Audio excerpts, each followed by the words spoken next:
Backstage Pass, Institute of Gaming. For more details, contact 7093965965965.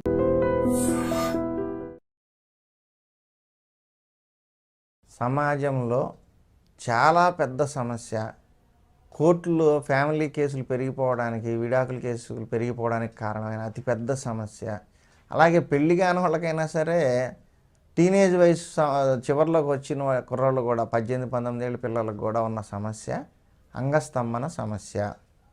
ఇది సమాజంలో ఎంత ఉందంటే ప్రతి ఇంట్లో దేవుడి పటం ఉంటుందో లేదు కానీ కనీసం ఇద్దరికన్నా ఆ సమస్య ఉంటుంది, నలుగురు ఉంటే.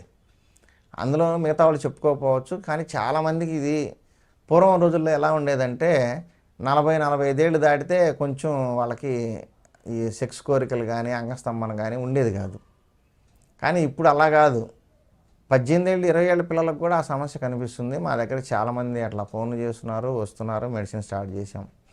అయితే ఈ వయసు వాళ్ళకి అసలు రావాల్సిన అవసరం ఏంటి, ఎందుకు వస్తుంది? ఫస్ట్ థింగ్ ఏంటంటే లైఫ్ స్టైల్ డిజార్డర్. ఏవి పడితే అవి తినటం, ఒంటికి పనికిరాని, ఒంటికి ఏమాత్రం బలం ఇవ్వని జంక్ ఫుడ్స్ తినటం. ఇవాళ అంతా చూడండి, గల్లీ గల్లీకి బిర్యానీ పాయింట్లు ఉంటాయి. బిర్యానీ తినటం తప్పు కాదు, మంచిదే, అది ఒక రకంగా ఆరోగ్యానికి మంచిదే. కానీ ఒక లిమిట్ ఉండాలి దేనికైనా. ఆయిల్ వెళ్తుంది కదా, దాంతోపాటు అది ఎంత ఎఫెక్ట్ చేస్తుంది? కారం వెళ్తుంది, ఉప్పు వెళ్తుంది, పైగా బయట వేసే సాల్ట్ అజినోమోటో వేస్తారు, మోనోసోడియం గ్లూటనేట్ ఎంఎస్జి. ఇది హార్మోన్స్ని అప్ అండ్ డౌన్ చేసేస్తుంది. అలాగే శరీరంలో చాలా సైడ్ ఎఫెక్ట్స్ వస్తున్నాయి. ఈవెన్ క్యాన్సర్లో కూడా అదే కారణం అవుతుందని ఈ మధ్య చెప్తున్నారు. కాబట్టి ఇలాంటి కెమికల్స్ కలిసిన ఫుడ్స్ బయట ఎక్కువగా తినటం వల్ల తిండి ఒంటికి పట్టదు. తింటారు, కడుపు నిండుతుంది, నేలకి రుచిగా ఉంటుంది, అది ఒంటికి ఏ విధమైన ఎనర్జీని ఇవ్వదు. అందుకనే వీటిని జంక్ అంటే చెత్త అని అంటారు. కాబట్టి అసలు ఈ సమస్యలు ఎందుకు వస్తున్నాయి అంటే ఫస్ట్ ప్లేస్లో పెట్టాల్సింది ఫుడ్ అనే కూడా కాదు, పోర్న్ సైట్లు చూడటం, హస్తప్రయోగం చేయటం. ప్రతి వాళ్ళు పెద్ద వయసు వాళ్ళు కూడా సింగిల్ అయిపోయిన వాళ్ళు, లేకపోతే భార్య దూరంగా ఉన్నవాళ్ళు, లేకపోతే భార్య దగ్గర ఫుల్ పర్ఫార్మెన్స్ చేసి బలం లేని వాళ్ళు కూడా ఏదో ఆ సాటిస్ఫాక్షన్ పొందుతున్నారు హస్తప్రయోగం చేసుకొని. మాకు 18 ఏళ్ళ నుంచి 60 ఏళ్ళు 70 ఏళ్ళు కూడా ఇట్లా సమస్య చెప్తున్నారు. ఎందుకు వస్తుంది ఈ సమస్య అంటే హస్తప్రయోగం చేయటం అనేది చాలా ఇబ్బందికరమైన పరిస్థితి తెస్తుంది. అంగము మెత్తగా ఉండే లిప్స్, అంటే ఈ వజినల్ లిప్స్లో మెత్తగా స్మూత్గా ఆడాల్సిన ఒక పిస్టన్ లాంటిది. అది ఏమవుతుంది, చేయి పెట్టి హార్డ్గా టెన్షన్ మీద హస్తప్రయోగం చేయటం వల్ల నరాలు దెబ్బతింటున్నాయి. బ్లడ్ సర్క్యులేషన్ పూర్తిగా అంగంలోకి సప్లై రాదు. వీడు పట్టుకొని పిసుకుతూ ఉంటాడు చేతితో గట్టిగా. సో ఆ సమస్య వల్ల అతనికి రక్త ప్రసరణ పూర్తిగా అవ్వదు, నరాలు కూడా దెబ్బతింటూ ఉంటాయి. పైకి వెనక్కి గుద్దటం వల్ల వాటికి బేస్మెంట్ కూడా దెబ్బతింటుంది. ఆ బేస్మెంట్ కూడా వీక్ అవ్వడం వల్ల ఏం సమస్య వస్తుంది, అంగం స్తంభించదు, రక్త సరఫరా సరిగా ఉండదు ఫస్ట్ థింగ్. రెండోది స్తంభించి నిలబడటానికి కావాల్సినంత బలం వాళ్ళ యొక్క బేస్మెంట్లో ఉండదు. ఇవన్నీ ఎందుకు తెచ్చుకుంటున్నారు? పోర్న్ సైట్లు చూడటం. ఇవాళ ప్రతి ఒక్కళ్ళ చేతిలో స్మార్ట్ ఫోన్ ఉంది. ఎక్కడ పడితే అక్కడ ఓపెన్ చేసుకోవడం, చూడటము, బాత్రూమ్కి వెళ్ళటం, లేకపోతే ఇంకా ఇట్లాంటి పనులు చేస్తున్నారు. అసలు దేనికి వాడాలి? మనం వాడాల్సింది అది అంగాన్ని యూరిన్ పోసుకోవడానికి, లేదా భార్య కానీ ఏదో అమ్మాయి దగ్గర మాత్రమే వాడాలి. అంతేగాని చేతితో కొట్టుకోకూడదు. దానివల్ల చాలా సమస్యలు ఉన్నాయి. అందువల్ల ఆ సమస్య ఫస్ట్ పోవాలంటే పోర్న్ సైట్లు చూడటం మానేయండి వెంటనే. దాంతోపాటు హస్తప్రయోగం చేయటం మానేయండి. యూరిన్ వెళ్ళాల్సి వచ్చినప్పుడు తప్ప దాన్ని అంటుకోమాకండి. ఇలాంటి అలవాటు చేసుకుంటే చాలా వరకు మీకు ఈ వీక్నెస్ అనేది కంట్రోల్లో అయ్యేదానికి ఛాన్స్ ఉంది. దీంతోపాటు మీరు తీసుకునే ఫుడ్, ఆహారంలో, డైట్లో మంచి ఆకుకూరలు, కూరగాయలు, ఇట్లా న్యాచురల్ ఫుడ్స్ ఉండే విధంగా చూసుకోవాలి. అవి న్యాచురల్ ఫుడ్స్ అంటే ఏం చేస్తాయి, మనకు మంచి ఎనర్జీ ఇస్తాయి కాబట్టి నరాలు యాక్టివ్గా ఉంటాయి.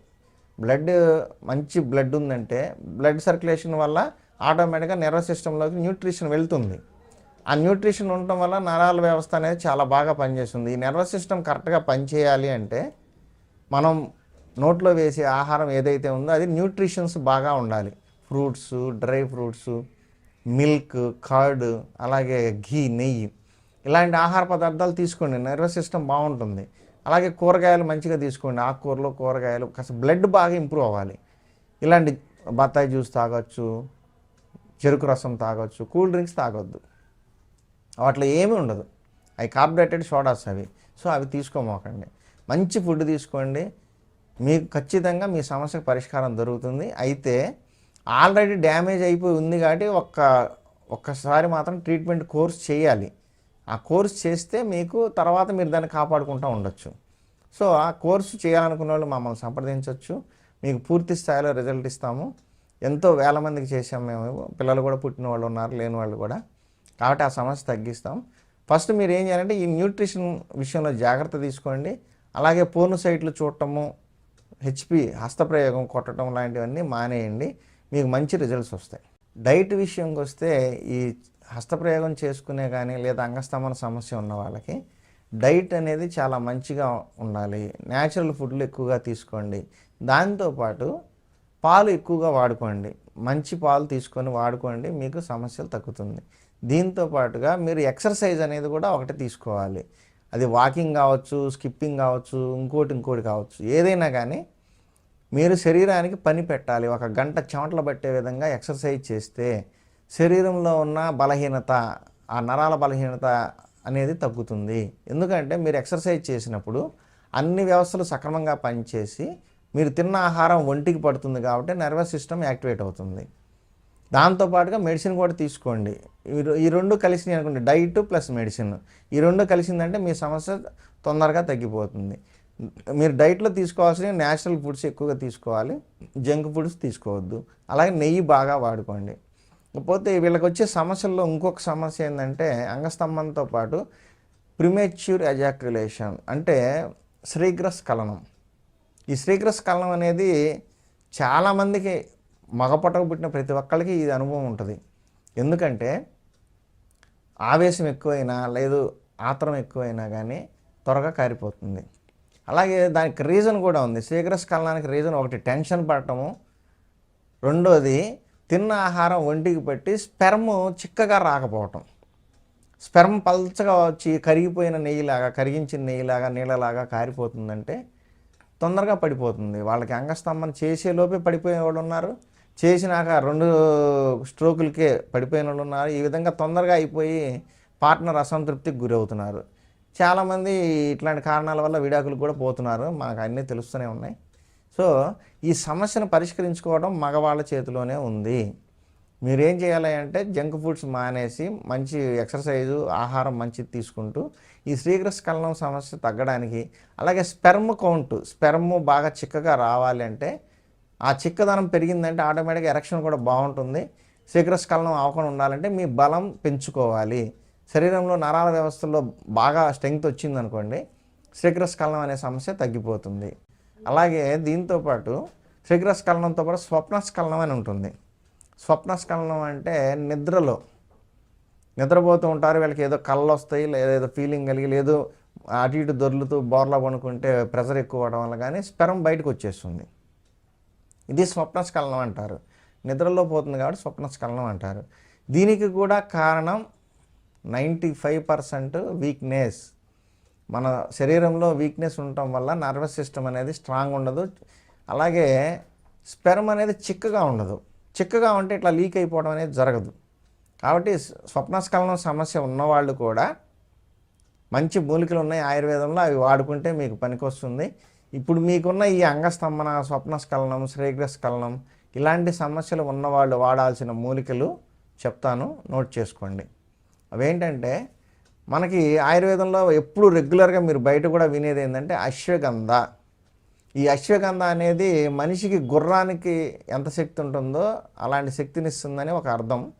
అది అశ్వగంధ అనేది ఇమ్యూనిటీ కూడా బాగా పనిచేస్తుంది.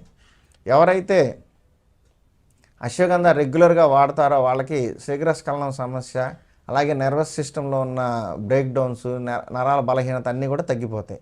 అలాగే ఎముకలకి కూడా ఇది కాల్షియం బాగా పట్టిస్తుంది కాబట్టి ఎముకలు కూడా దృఢంగా, స్ట్రాంగ్గా ఉంటాయి. కాబట్టి అశ్వగంధ అనే మూలిక అనేది మొదటి స్థానంలో ఉంటుంది. దీనితో పాటు శతావరి, మన చిన్నప్పుడు తినేవాళ్ళం, పిల్లి పిసర్లతో గారెలు అని అవన్నీ తినేవాళ్ళం, చిట్టి గారెలు. ఈ పిల్లి పిసర్లు ఇప్పుడు బాగా బర్రెలకి పెడుతున్నారు, పశువులకి పెడుతున్నారు, పాలు బాగా రావాలి, మంచి బలంగా ఉండాలని చెప్పి. కాబట్టి ఈ శతావరి అనేది ఒక మూలిక. అలాగే శతావరి వేళ్ళు ఉంటాయి, ఎక్కువగా తెల్ల శతావరి వాడుతుంటారు. శతావరి వేళ్ళు చూర్ణం ఉంటుంది. అలాగే అతి మధురం, సఫేద్ ముస్లి, వీటితో పాటుగా మీరు ఇంకా ముఖ్యంగా వాడుకోవాల్సింది ఏంటంటే భస్మం ఒకటి ఉంటుంది, శిలాజిత్ భస్మం. ఇది భస్మ రూపంలో దొరుకుతుంది, లిక్విడ్ రూపంలో కూడా దొరుకుతుంది, నల్లగా ఉంటుంది. ఈ శిలాజిత్ కూడా మంచి శిలాజిత్ తీసుకోండి. పిచ్చి పిచ్చిగా ఎక్కడ పడితే అక్కడ రోడ్ల మీద అమ్మేవి అవి తీసుకోవద్దు. అవి శిలాజిత్ కాదు, ముసాంబరం అంటారు దాన్ని. అలోవెరా జ్యూస్లో సున్నం కలిపి ఉడకబెట్టి దాన్ని శిలాజిత్ అని అమ్ముతున్నారు. కల్తీ చూసుకోండి, మంచి శిలాజిత్ తీసుకోండి. ఈ మూలికలన్నీ సమానంగా తీసుకొని అవన్నీ ఎంత ఉన్నాయో దాంట్లో 10% శిలాజిత్ అనేదాన్ని కలుపుకొని బాగా గ్రైండ్ చేసుకొని ఉదయము సాయంత్రం ఒక అర స్పూను, హాఫ్ స్పూన్ మాత్రమే ఉదయం తిన్నాక రాత్రి తిన్నాక వేసుకొని నీళ్ళతో గోరువెచ్చటి పాలు తాగండి. మీకున్న ఈ శ్రీకరస్ఖలనము, స్వప్నస్ఖలనము, అంగస్తంభన సమస్యలు, అలాగే టైమింగ్ ప్రాబ్లం, చాలామంది ఎక్కువసేపు చేయలేరు. టైమింగ్ కూడా చాలా పెద్ద సమస్య. ఎందుకంటే వాళ్ళకి త్వరగా కారిపోవడం ఒక సమస్య, అంటే శ్రీకరస్ఖలనం.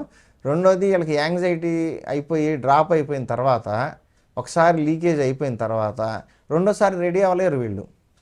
వీళ్ళకి ఉన్న కారణం ఏంటంటే వీక్నెస్.